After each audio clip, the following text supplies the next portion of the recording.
Hello everyone, today we are talking about how I have been saying for years, actually decades, you need to have a stockpile. It is imperative that you have a stockpile of food. Now, I've been saying for years that this was going to happen, and it did. Boy, did I get people riled up when I said, I told you so. Oh, guys, the internet is such a fun place. And I'm going to tell you today why I was 100% right. We heard about this Hurricane Helene that happened to hit Florida and North Carolina and Georgia just this last weekend. And boy, let me tell you, my stockpile video I did 2 weeks ago, every single day I was getting comment after comment after comment. You're just fear-mongering. What's going to happen?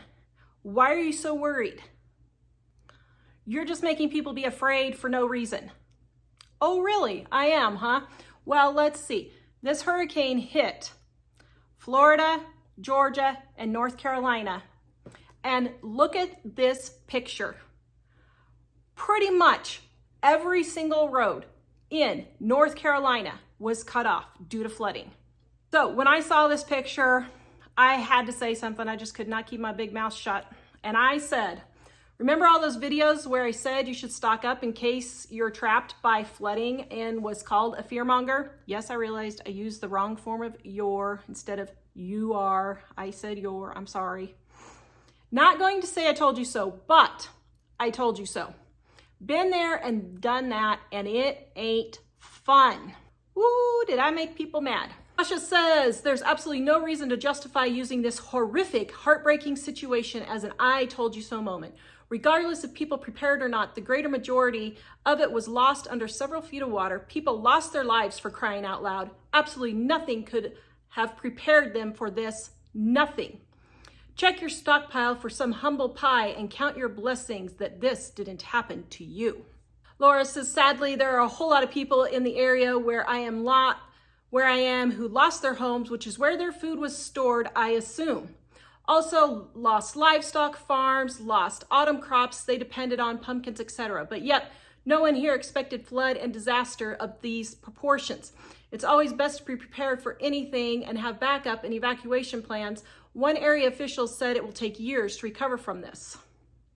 Virginia says, I don't think having a stash could have helped the people who lost their houses. Maybe the others who just lost power or roads were cut off. A little harsh. Says, living in Florida Panhandle, everyone around here is prepared. It's very disturbing when people's houses are destroyed by water damage and wind damage and broken dams. To say I told you so, I don't think this is the time for statements like this when thousands of people are without power and damaged homes. Okay, so let me say, first of all, in response to those comments, number one, I was not saying I told you so to people who have had their lives completely decimated by this hurricane. I was saying I told you so to all the people who keep saying that we are fear-mongering when we tell people to stock up. Now, I still stand by that you need to stock up, because here's the thing. Yes, even though a lot of these houses were wiped away by the flood, I'm sure their stockpiles are totally destroyed. I get that. That is not an excuse to not have a stockpile. Yes, your stockpile could be completely decimated by hurricane, tornado, wildfires, earthquakes. Anything could take it away. I totally get that. What I am talking about is the people who say I'm fear-mongering and making people panic for no reason. What about all those other people in North Carolina and Florida and Georgia right now who haven't had their houses just totally wiped from the face of the earth, but all of the roads are gone and they can't get in or out? That's what I'm talking about right there. And yes, I did tell you so. That is the kind of thing I am talking about. People say, Tara, you have absolutely no idea what you're talking about. Yes, I do. 2 weeks after we moved to Idaho, they had torrential rains, like they've never had before. There was mudslide after mudslide, and we were literally cut off in our town and not able to get out for 2 months. It took them 2 months to get the road rebuilt so that people could get in or out. People could not get in or out. It was totally gone. And we had just moved at that point, so I had no stockpiles at all. It had been 2 weeks since we had moved, and I didn't have any stockpile. If it wasn't for the fact that we lived on an Indian reservation and they had commodities that they give to people on the reservation who can't afford food, if it wasn't for that, we would not have made it. We didn't have anything. So I 100% understand what it means to be cut off from the world and not be able to get in and out of your home. In 2013, Colorado had massive flooding, and the town of Estes Park, where we used to live, and we had lots of friends and family who still lived there, some of our friends had to be helicoptered out, and they could not get back to their home for months. I think it was like 8 months before they could get back into their home. It was a year before the road was rebuilt to get back in and out of Estes easily. This is no joke. When we tell you to stock up, it's not because we're fear-mongering, it's because we have lived it. And we know what can happen when tragedies like this happen. I totally get all your stockpile could just be wiped away in a second in any of these situations. I get that. It is still not a waste of money to do that. Why? Because what if you're the one left with your house standing, but you have no roads in or out of anywhere? This is why you stock up on your prescriptions. This is why, if you're diabetic, lose weight so you don't need insulin. Diabetes is an illness that is pretty much 100% preventable and treatable if you just lose weight. Type 2, I'm talking about type 2. Don't send me a bunch of emails about type 1 diabetes. I get it. I know the difference. But here's the other thing. Get stocked up on your medications. Order your medications 3 to 5 days. The soonest that your insurance will allow you to refill your prescription, do that. And eventually you will build up a stockpile of 1 or 2 or 3 months worth of your medication. Can you pay cash for your medication and get a 3-month stockpile? Let me tell you, it's definitely worth it. If you have to spend $100 or $200 to get a 3-month supply of your high blood pressure medicine or whatever, stop messing around and start taking preparedness seriously. The government is not going to come in and help you. And if you expect the government to save you, you are going to be very shocked when they don't. I totally understand that a lot of people got caught off guard. This came in much quicker than they anticipated, and I totally understand that. I want to share with you another comment I got from a lady who is in South Carolina, and here's what she had to say. Hey, Tara and family, I want to thank you, in capital letters, for all the prepping advice over the years. We are in upstate of South Carolina in one of the areas hit by Helene. Thankfully, we are all safe. This is day 3 of power outage.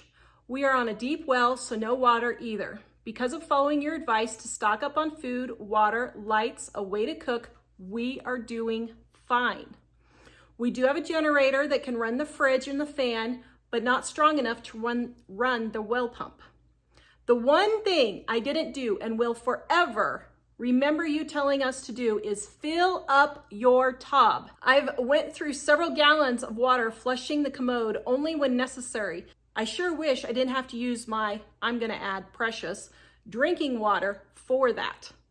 How much easier it would be to dip it out of the tub with a bucket. Lesson learned.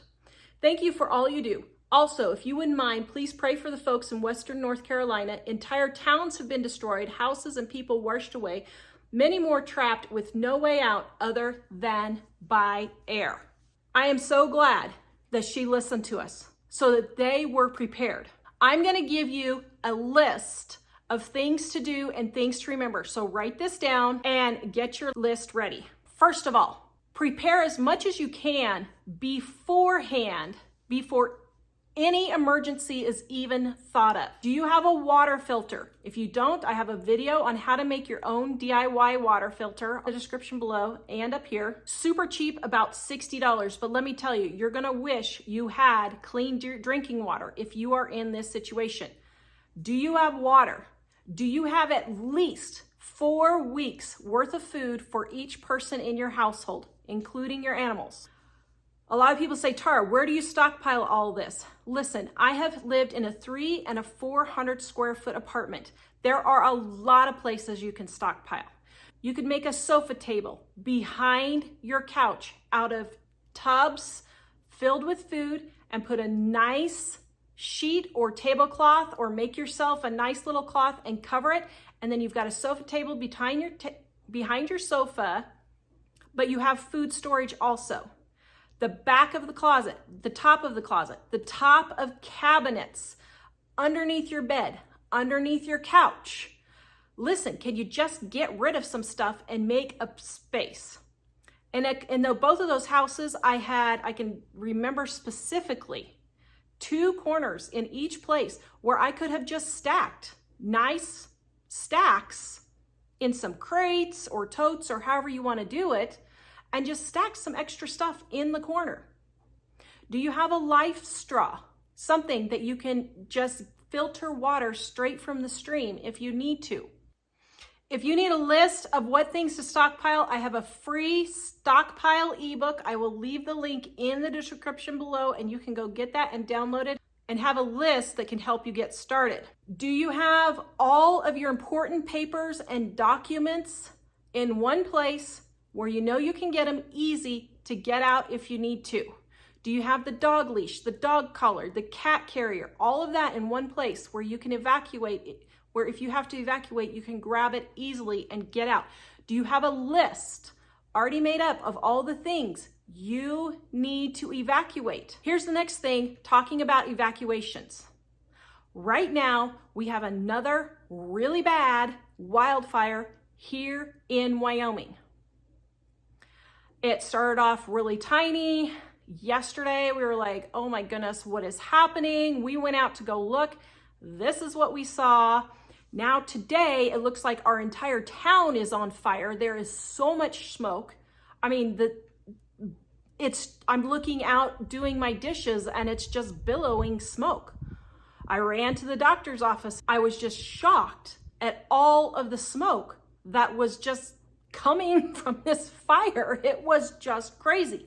Now they're evacuating people and they're telling people to get out and they're closing roads. Listen, as soon as there is a hint of a problem, you get your evacuation stuff in order. You get your car loaded up with as much stuff as you can. You get your car full of gas the very second there's even a hint. There was like a week to 10 days that they were predicting this hurricane before it came. Did you have your cars totally filled up with gas and kept them filled up for that 7 to 10 days before everybody was waiting in line? Did you have extra gas cans, even 1 or 2 full of gas that you could fill up if you needed to get out? But the very second there's even a hint that you might need to evacuate, get set up and prepared. The next thing is, the very second they tell you to evacuate, get out immediately. Just go. I have to tell you, it makes me very angry when people say, well, I'm just going to stay and write it out and all that. Okay, that's fine. But if you're the one staying and writing it out, you're the one who should not be airlifted and all this other baloney when you were warned to get out. You need to be last on the list. I'm sorry, if you were warned and you didn't get out, that's on you. Now, I totally understand like the people that were stuck on top of the hospital and stuff like that. I am not talking about those situations at all, but I'm talking about your average person who was warned to evacuate and they didn't evacuate. Stop being stupid. I totally understand that sometimes things just come up. When we had the floods in Colorado, my family was 45 miles away from home. And I kept calling Mike and I said, pull the kids out of school and get them home now. And he's like, well, they're saying it's not that bad. I'm like, no, pull them out of school and get them home now. He's like, well, let's just wait and see. And he kept waiting and he kept waiting. And finally, I called him about, I don't know, remember, it was like 12:30 in the afternoon. And I said, listen, I don't care what they're saying.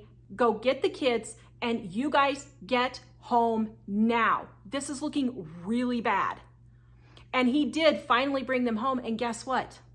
Literally 5 minutes after they passed the bridge to get over to our side of the river, the bridge flooded. Nobody could get through and everybody was stuck in Fort Collins and they couldn't get back. The second there's a problem, get yourself out. That way, the emergency and rescue people can help the people who truly need help and not just people who are being stupid and stubborn. All right, the next thing, if they haven't told you to evacuate, or even if they have, I would still do this tip. But like my viewer said, the one tip I didn't listen to you, Tara, was filling up my bathtub. Even if you're told to evacuate, I would fill up every bathtub, every single thing that will hold water in your house. 5-gallon buckets, a mop bucket, crock pots, cooking pans, pitchers for water, canning jars that are empty. Absolutely anything that can hold water, fill it up. Your sinks, everything. When the flood in 2013 hit, one of the things that I heard while I was waiting for Mike and the kids to get home was, it looks like the water treatment plant is going to be hit. Be prepared. We may not have water. I was calling all of my neighbors, all of my friends. I told them, fill every single thing that will hold water, your bathtub, all of it. Fill it up. If it will hold water, fill it up. Drinking glasses. You guys are like, Tara, that's crazy. No, think about it. Let's say you have 20 drinking glasses and you line them up all on the counter filled. Well, that's like probably, if there's 4 people, that's at least a day's worth of water for you guys to drink. My viewer was right. Don't use precious drinking water to flush your toilet. Don't forget, your water heater is full of water. The back of your toilets has clean water. All of those are sources of water that you can use for drinking, cleaning, and cooking. So going back to the stockpiling at least a month's worth of food, I showed last week my stockpile. My local store had a case lot sale, and I showed how I saved over $240. More than half, 51% I saved on my stockpile bill by buying the case lot sale. And I got all of these comments, and I have to say, I was just shaking my head. Karen says, love this. We don't have these kinds of sales in our town. Not sure where we have them in Mississippi. Erica says, small apartment and not enough room to stock up on these items. Martha says, we don't have case sales in Central Texas. Bummer, but she loved the video anyway. Thank you. And Razorback Gal says, do any of the stores in Frederick, Colorado have a case sale? And the comments went on and on and on about people who don't have case sales. Okay, yes, a case sale is something that is common in the western part of the United States.